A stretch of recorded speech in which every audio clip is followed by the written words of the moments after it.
Saudara TNI akan melaksanakan gelar pasukan operasional dan kehormatan militer pada Minggu 10 Agustus 2025. Di tengah upaya pemerintah yang memberikan kewenangan dan kekuatan militer semakin besar, bagaimana dengan supremasi sipil? Apakah dengan besarnya kekuatan militer akan melemahkan supremasi sipil? Kita akan membahasnya bersama dengan sejumlah narasumber yang sudah bergabung melalui sambungan daring, di antaranya Andri Yunus, Wakil Koordinator Bidang Eksternal Kontras, kemudian Oleh Soleh, anggota Komisi 1 DPR RI fraksi PKB, dan juga Prof. Muradi, Guru Besar Politik dan Keamanan Universitas Padjadjaran Bandung. Selamat pagi, Bapak-Bapak. Pagi, Mas. Assalamualaikum warahmatullahi Pagi, wabarakatuh. Mas. Waalaikumsalam, Selamat Bapak-Bapak. pagi, Sampurasun. Sampurasun. Oke. Saya mau ke Mas Andri dulu nih. Mas Andri melihat seperti apa nih hajatan besar yang akan digelar tanggal 10 nanti. Memang nanti kan bakal ada pembentukan satuan baru, kemudian ada pelantikan pimpinan strategis, sampai ada demonstrasi kesiapan kita juga nih, mulai dari alutsista, kemudian ketangkasan, besar-besaran nanti tanggal 10. Anda melihatnya seperti apa? Apakah ini menunjukkan bahwa memang oke, TNI kita sekarang dalam koridor yang profesional seperti itu? Kita tunjukkan kekuatan pertahanan kita seperti itu. Ya, kami menilai apa yang akan dilakukan pada tanggal 10 Agustus mendatang itu tak ubahnya seperti unjuk kekuatan begitu, yang mana menurut hemat kami itu tidak menjawab problem struktural yang ada di institusi militer. Alih-alih sebetulnya membangun citra, kemudian menunjukkan alutsista, ada demonstrasi-demonstrasi lain yang tadi disebutkan, termasuk juga pembentukan komando teritorial baru, itu lagi-lagi tidak menjawab reformasi sektor keamanan pada institusi militer. Dan sepanjang pemantauan kami itu terlebih ya pembentukan misalkan komando teritorial pembangunan, atau juga kemudian pembentukan beberapa batalion baru untuk mendukung program food estate. Itu kan seperti kemudian menguatkan bahwa dui fungsi ABRI, satu doktrin di era rezim otoriter Orde Baru, yang mana angkatan bersenjata diseret-seret ke urusan politik, sosial, dan bisnis, itu semakin dikuatkan gitu, bukan bahkan aktif, tapi sudah dikuatkan dan telah terjadi sebelumnya begitu. Nah, hal ini bahkan jauh terjadi sebelum RUU TNI menjadi polemik belakangan ini gitu ya. Bahkan secara gamblang dan terang-terangan Panglima TNI justru menyatakan bahwa ini bukan lagi difungsi tapi kemudian multifungsi. Yang mana pernyataan itu jelas keliru dan sangat menyesatkan gitu ya. Mengapa kemudian kami menyebut situasi peran TNI masuk ke ranah sipil hari ini sudah berlebihan begitu ya. Kami mendokumentasikan beberapa catatan. Misal ya, pada 2022 ada penunjukan TNI aktif dalam PJ Kepala Daerah Seram Barat misalnya, atau jadi Gubernur Aceh. Kemudian ada kebijakan yang tahun ini dikeluarkan soal penertiban kawasan hutan. Lagi-lagi TNI mengurus urusan yang bukan pada fokusnya. Kemudian tadi baik. Terdapat telegram Panglima TNI yang menyebutkan perintah untuk menjaga kejaksaan. Ya, itu menunjukkan bahwa bagaimana TNI lagi-lagi terlibat dalam urusan-urusan sipil yang tidak perlu. Gitu. Oke. Baik. Saya mau ke Prof. Muradi terlebih dahulu lagi. Prof. Muradi, ini kan Anda melihatnya seperti apa? Tanggal 10 nanti disebut oleh Mas Andri ini taubah sebagai bentuk membangun citra seperti itu. Di tengah memang peran militer yang kemudian secara terang-terangan ini semakin kuat diberikan oleh pemerintah. Anda melihatnya seperti apa, Prof. Muradi?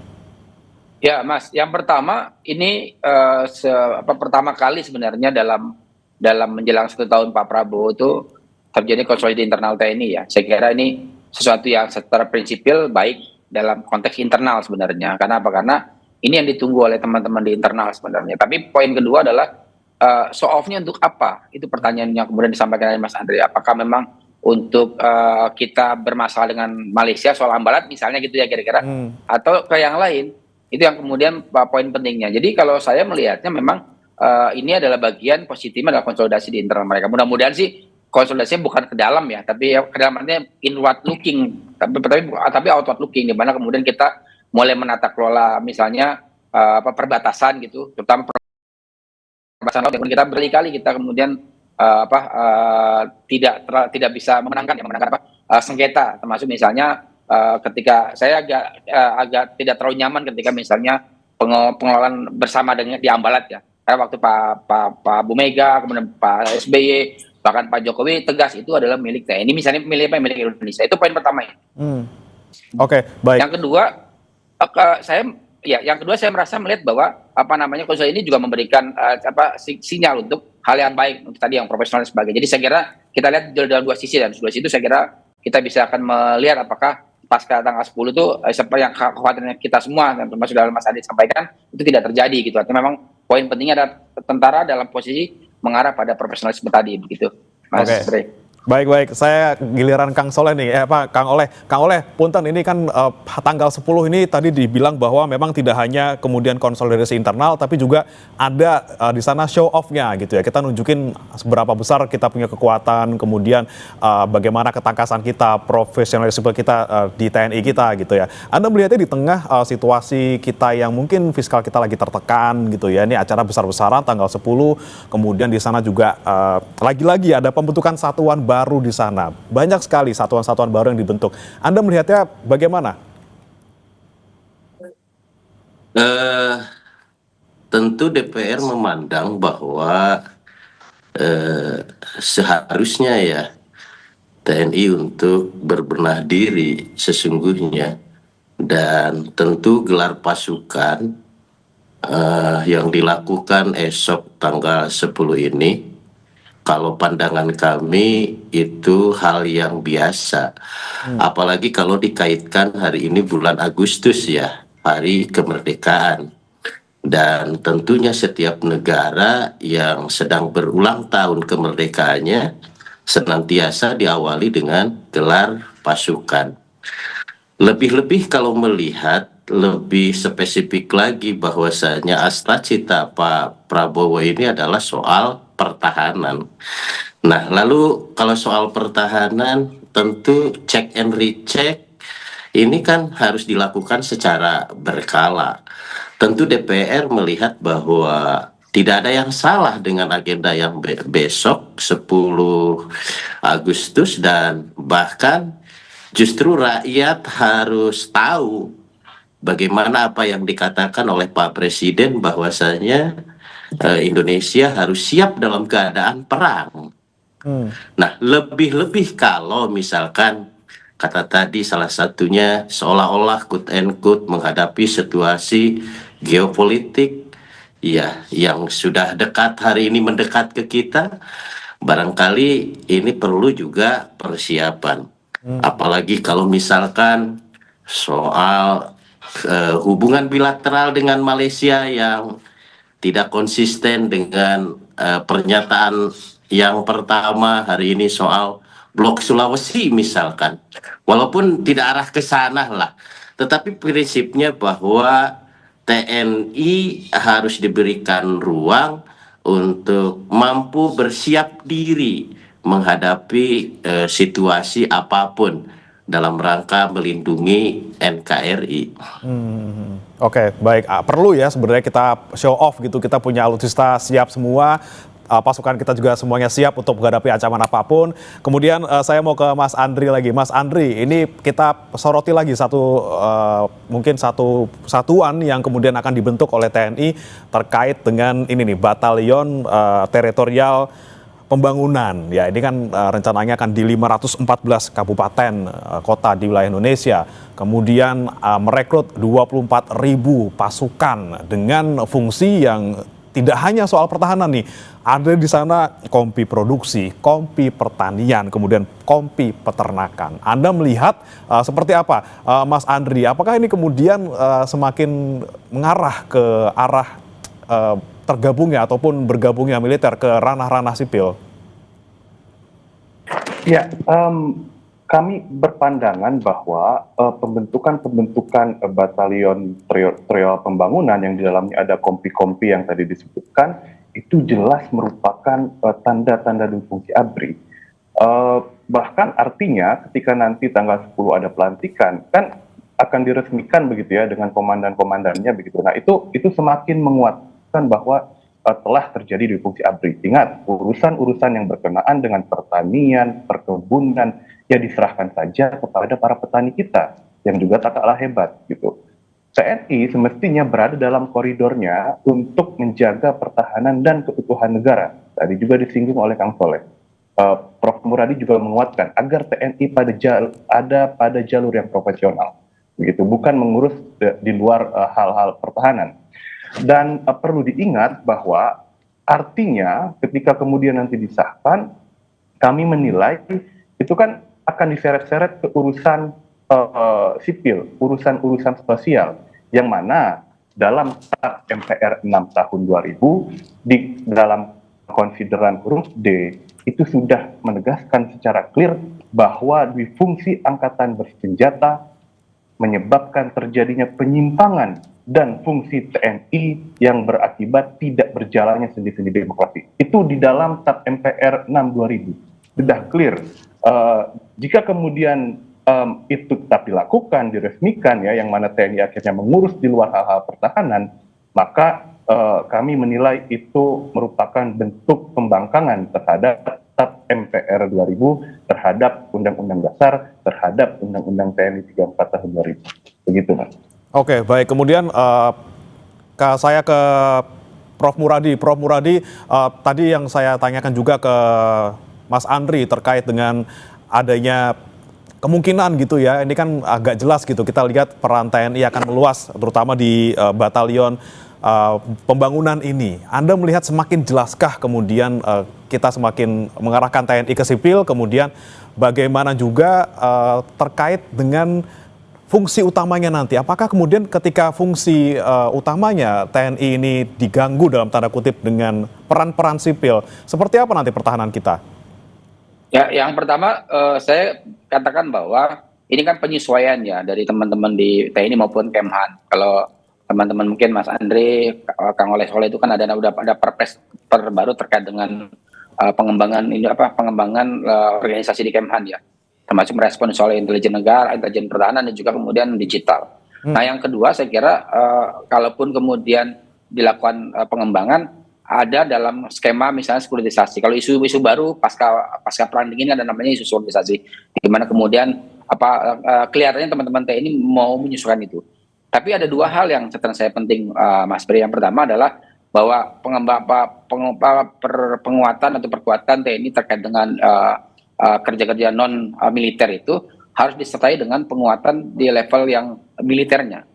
Makanya saya kira nggak bisa kemudian kita hanya inward looking. Tadi kan tadi yang pengembangan batalion pangan, kemudian dan sebagainya. Walaupun sebenarnya saya menduga bahwa ada kekhawatiran dari presiden kita terkait dengan kerja-kerja di kementerian yang ada. Kalau saya kan mengasumsikan bahwa batalion itu tidak perlu dibutuhkan hanya untuk stimulasi sebenarnya. Misalnya mendorong proses penguatan pangan, gizi dan sebagainya. Tapi itu kan kemudian menjadi besar karena ada klaim terkait dengan sekuritisasi itu ada di mana kemudian militer tidak cuma urusan soal militer tapi juga bisa urusan lingkungan sosial dan sebagainya. Nah, yang kedua, catatan saya yang kedua adalah bahwa kemudian penguatan ini saya khawatir sebenarnya pasca pemerintahan yang sekarang itu selesai. Nah, batalion ini mau dibawa kemana? Karena dia tidak punya garis kan kalau di tentara itu ada namanya ini Mas Bri, ada namanya kekhususan ya. Ada intel, ada infanteri, ada konflik segala macam. Nah, ini mau dibawa kemana? Apakah nanti kemudian ada bikin kekhususan baru, misalnya kekhususan non militer misalnya. Ini kan sudah dikerjakan, misalnya sudah dilakukan oleh ketika komponen cadangan. Jadi saya khawatir sebenarnya pasca nanti sekian banyak batalion, misalnya katakanlah kalau misalnya hampir 550-an kabupaten kota, begitu kemudian efektivitas lembaga sudah ada, ini akan dibawakan ketika misalnya kebijakannya berubah. Ya, kalau saya sih merasa bahwa harusnya kemudian tidak perlu ada pembentukan batalion baru, walaupun ini sudah langsung ya. Nah, tinggal dicari solusinya. Apakah kemudian mereka juga nanti disiapkan untuk misalnya pengamanan di wilayah luar Indonesia, misalnya katakanlah di perbatasan dan sebagainya. Nah yang poin penting saya kira dari proses nanti tanggal 10 adalah bagaimana kemudian imbang antara inward sama outwardnya supaya kemudian kita yakin, karena begini Mas Bri ya, kemarin misalnya Pak Prabowo mau membeli 400 sekian pesawat tempur dari Turki. Ya. Saya khawatir sebenarnya itu jadi problem baru. Kenapa? Karena anggaran kita tidak dalam posisi yang nyaman ya, yang kuat. Dan nanti Kang Oleh bisa menjelaskan. Pembelian itu malah membebani baru untuk di level keuangan negara. Kalau ternyata misalnya strategi perencanaannya tidak terlalu baik ketika pengembangan antara inward maupun outward looking di TNI sendiri gitu, Mas Fred. Oke, itu tadi masalahnya ya.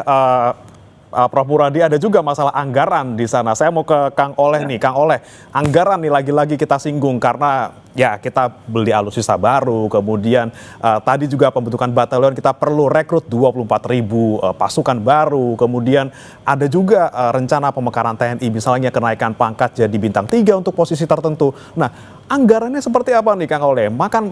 Akan makan anggaran yang lebih besar nggak?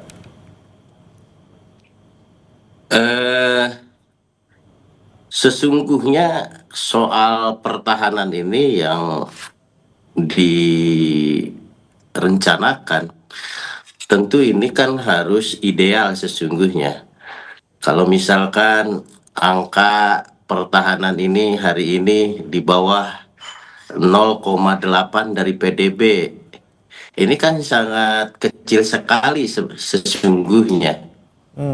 Lebih-lebih kalau melihat teritorial NKRI kita yang puluhan ribu pulau, penduduk yang luas, kemudian pluralisme yang begitu besar. Rasa-rasanya DPR sepakat sesungguhnya bahwa saja peningkatan anggaran di bidang pertahanan ini harus ditingkatkan minimal di angka 1,5 sampai 2% dari PDB. 1,5 sampai 2% PDB ya? Apakah hari ini anggarannya sudah cukup? Ya tentu pada posisi hari ini banyak kekurangan di sana sini, rasanya ya belum cukup. Sangat terlihat soal bagaimana kasus kejadian pemusnahan peluru-peluru yang kadaluarsa yang menimbulkan korban gitu kan. Bagaimana yang terjadi kemarin pesawat yang jatuh.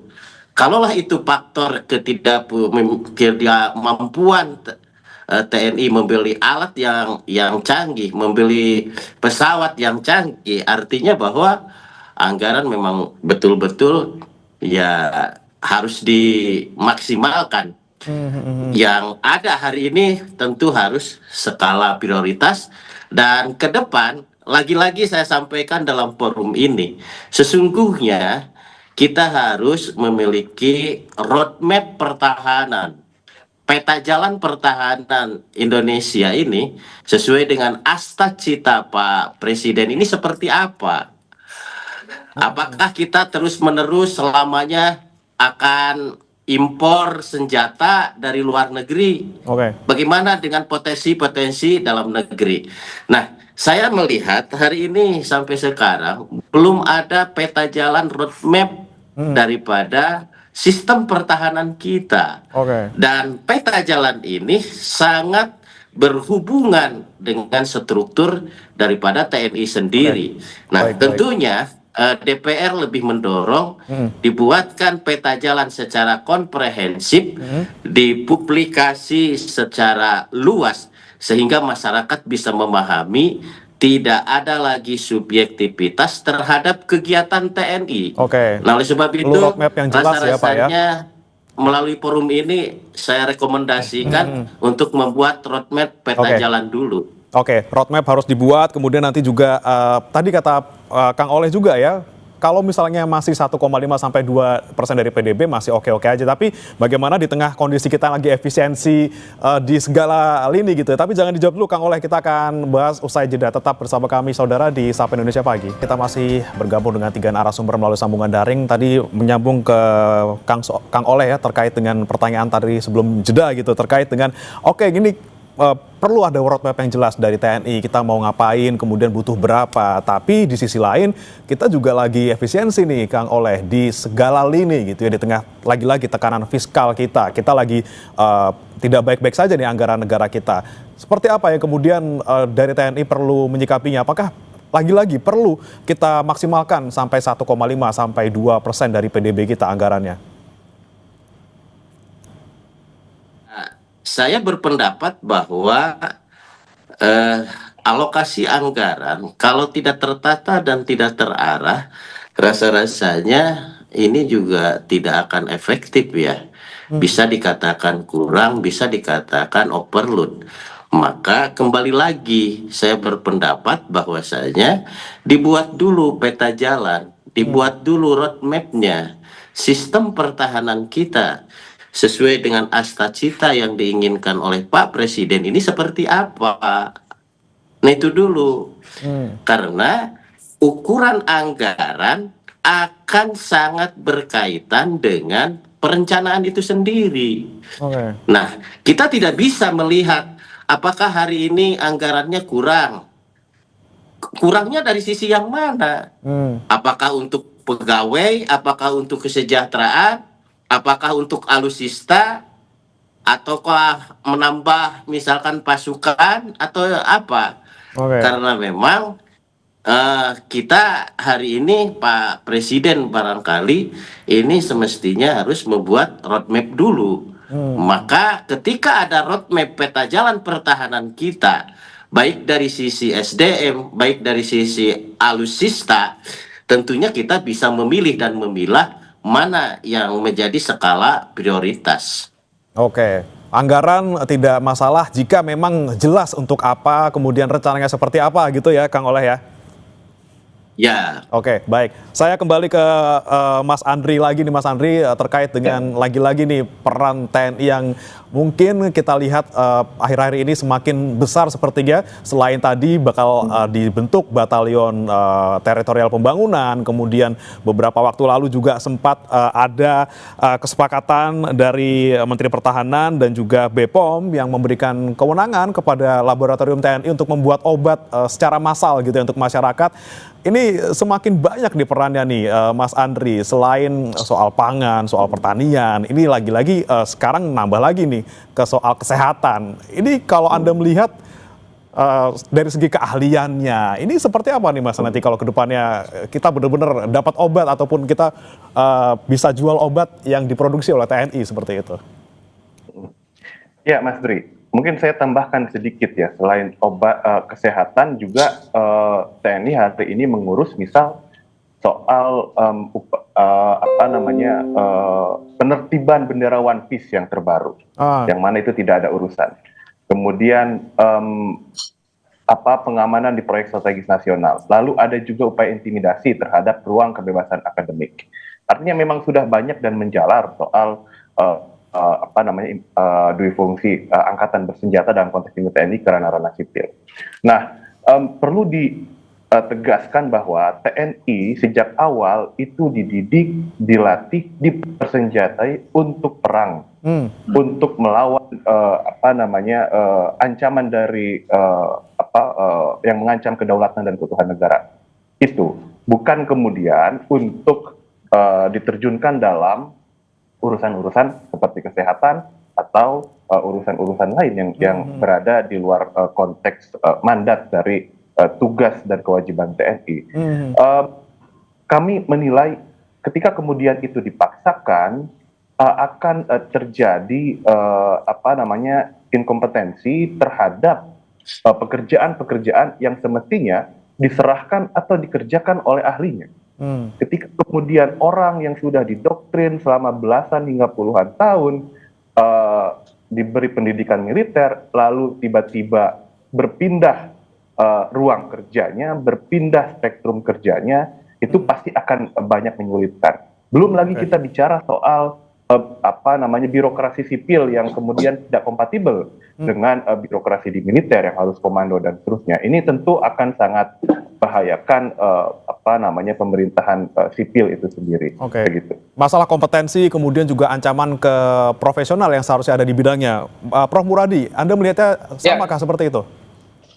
Ya, tadi nyambung dengan Kang Oleh ya, dengan Mas Andri. Yang pertama memang kita kan punya buku putih pertahanan kita terakhir 2015, Mas Bre. Jadi memang ini juga problem baru yang dilakukan oleh TNI hari ini itu tidak tercermin di buku putih pertahanan. Kemudian ada renstranya juga, kemudian renstranya lebih teknis ke angkatan ya. Kita membayangkan renstra pertahanan itu jauh lebih strategis. Nah, tiap tahun misalnya ada namanya defense review ya. Ada strategic defense review yang tiap tahun dilakukan oleh tentara kita. Dan itu yang kemudian tidak kita terima, kita lihat paling tidak misalnya di secara terbuka. Nah, dua itu yang kemudian jadi problem baru. Nah, saya ingin mengatakan bahwa betapapun misalnya TNI ingin misalnya membantu di ranah sipil, tapi jangan lupa bahwa poin utama tentara adalah dia di pertahanan negara. Maka harus diperkuat dalam konteks penguatan di outward looking-nya.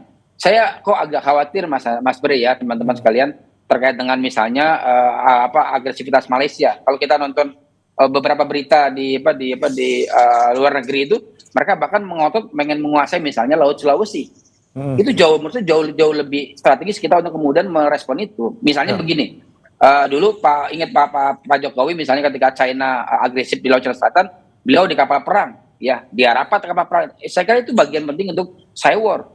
Nah ini saya kira setelah di Batu Jajar harusnya mungkin nanti sebelum 17 Agustus nih, Kang Oleh, mungkin juga misalnya Pak Prabowo juga kemudian berlayar lah misalnya di Ambalat misalnya untuk kemudian mengatakan bahwa ini wilayah Indonesia. Karena di parlemen Malaysia itu mereka malah menginginkan Laut Sulawesi. Jauh lebih maju lagi saya kira itu. Jadi saya kira itu ya. Ada ancaman dan fokus yang seharusnya lebih bisa dilihat oleh pemerintah yang menjadi prioritas, seharusnya TNI lebih fokus ke sana daripada untuk fungsi-fungsi lainnya gitu. Tapi Prof. Muradi, saya juga ingin menanyakan kepada Anda terkait revisi Undang-Undang TNI yang kemarin sudah direvisi, tapi kemudian kok sepertinya dalam tanda kutip ini ada yang bilang formalitas doang nih, karena ujung-ujungnya ketika misalnya Kejagung kemudian dijaga TNI, ini dasarnya Perpres, kemudian pengangkatan Letkol Teddy misalnya dari jadi Seskap ini juga dasarnya Perpres lagi. Undang-Undang TNI sepertinya kemudian dikalahkan oleh Perpres untuk kemudian menguatkan menguatkan TNI ke ranah sipil. Anda melihatnya seperti apa, Prof? Ya, di pasal 47 ayat 2 dan 3 itu kan sudah jelas, Mas Bre ya, teman-teman sekalian. Jadi di pasal 2 itu kan kalau ada kemudian TNI yang mengisi jabatan non 14, di pasal 1 ya, non 14 jabatan yang dibolehkan, maka dia harus melakukan proses pensiun dini. Itu yang kemudian tidak kelihatan. Kemarin misalnya di kasus Kabulok, begitu naik pangkat malah berhenti, diganti baru. Itu yang saya kira jadi orang bertanya, loh, kan beliau sudah pensiun kok masuk lagi ke tentara. Artinya apa? Artinya buat saya negara atau pemerintah harus kemudian clear betul dengan pasal 47 ayat 2 itu. Nah, yang kedua tadi ada pasal 47 ayat 3, di mana kemudian permintaan dari lembaga ataupun kementerian. Nah, permintaan itu harus terbuka juga, bahwa misalnya katakan gini, tadi misalnya contoh yang paling mudah misalnya di Kejaksaan Agung ya. Saya termasuk yang sepakat dengan teman-teman Kejaksaan Agung bahwa ini adalah bagian dari objek vital negara. Tapi poin pentingnya adalah di sana ada pejabat militer yang mungkin mau tidak mau bisa kemudian secara direct meminta pengamanan terhadap Kejaksaan Agung. Karena ada Jamil kan di sana kan, Jaksa Agung muda bidang militer yang kemudian memang memungkinkan mereka meminta untuk kemudian di pengamanan lembaganya. Itu poin kedua. Jadi memang untuk pasal 47 ayat 2 dan 3 itu harus clear betul. Saya kira kalau misalnya itu nggak clear, maka orang akan menegaskan bahwa betul undang-undang undang-undang TNI yang baru ini hanya untuk formalitas. Karena faktanya misalnya teman-teman yang kemudian menjabat itu tidak kemudian secara terbuka pensiun. Saya kira kayak Letkol Teddy ya harusnya kemudian secara prinsipil Kang Oleh, saya mau ke Kang Oleh nih, Prof. Kita langsung tanyakan ke Kang Oleh, gimana nih pasal-pasalnya? Ini dibilang hanya formalitas, karena ujung-ujungnya bisa diakalin juga dalam tanda kutip gitu.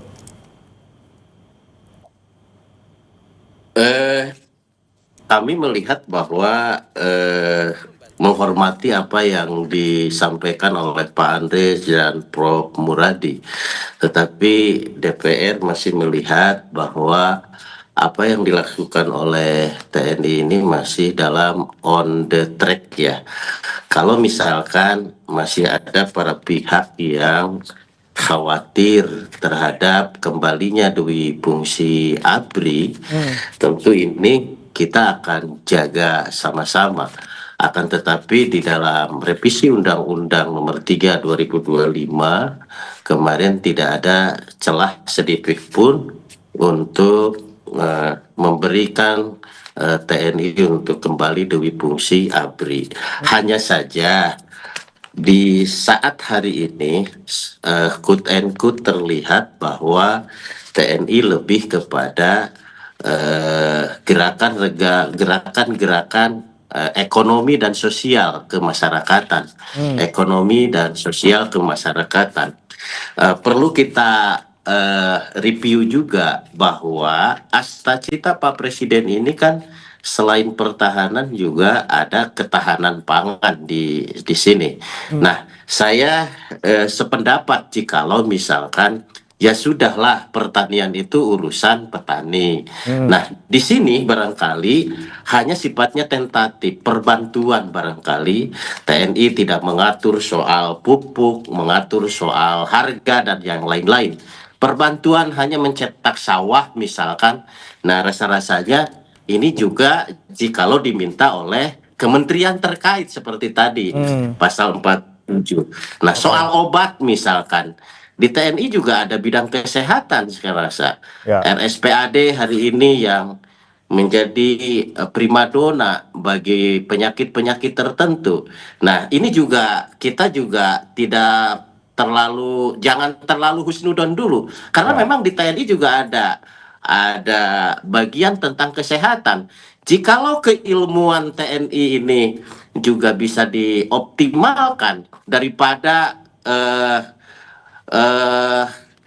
ke rumah sakit luar negeri misalkan, rumah sakit luar negeri. Kalau misalkan TNI mau maksimalisasi sebuah penelitian obat misalkan, kenapa juga harus diperdebatkan? Berarti arahnya lebih ke optimalisasi kompetensi. Mereka bisa bikin obat, mereka punya kemampuan di sana, kemudian mereka juga nanti dibekali dengan ilmu pertanian dan juga peternakan, sifatnya untuk membantu peran masyarakat ataupun peran sipil yang ada di tempat-tempat tersebut ya, Kang Oleh ya. Faktanya hari ini RSPAD merupakan salah satu rekomendasi yang difavoritkan kan seperti itu. Di sisi lain masyarakat juga protes, kok kita belanja kesehatannya ke luar negeri, ke rumah sakit luar negeri.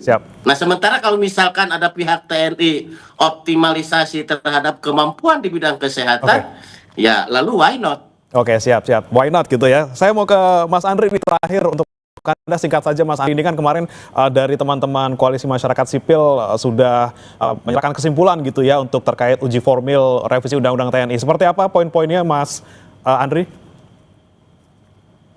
Ya, kami berangkat mengajukan uji formil itu dari proses legislasi yang dilakukan secara tidak fair, secara ugal-ugalan dan melanggar pembentukan peraturan perundang-undangan. Itu kemudian terbukti pada saat ya, Mas Andri. Nampaknya ada gangguan koneksi bersama dengan Mas Andri, namun kami bisa tangkap bahwa memang uji material ataupun uji formil sudah diserahkan kesimpulannya, tinggal menunggu keputusan dari MK. Saya terima kasih kepada bapak-bapak yang hari ini sudah hadir, Mas Andri, kemudian Kang Oleh, Prof. Muradi. Kita harapkan sekali lagi penguatan TNI, kita lihat nanti tanggal 10 seperti apa unjuk kekuatannya, namun lagi-lagi apa yang mereka lakukan mungkin di luar ranahnya, ini bisa membantu masyarakat, tapi lagi-lagi tidak ataupun jangan sampai mengganggu supremasi sipil. Terima kasih bapak-bapak sudah bergabung bersama kami di Sapa Indonesia pagi hari ini. Selamat pagi.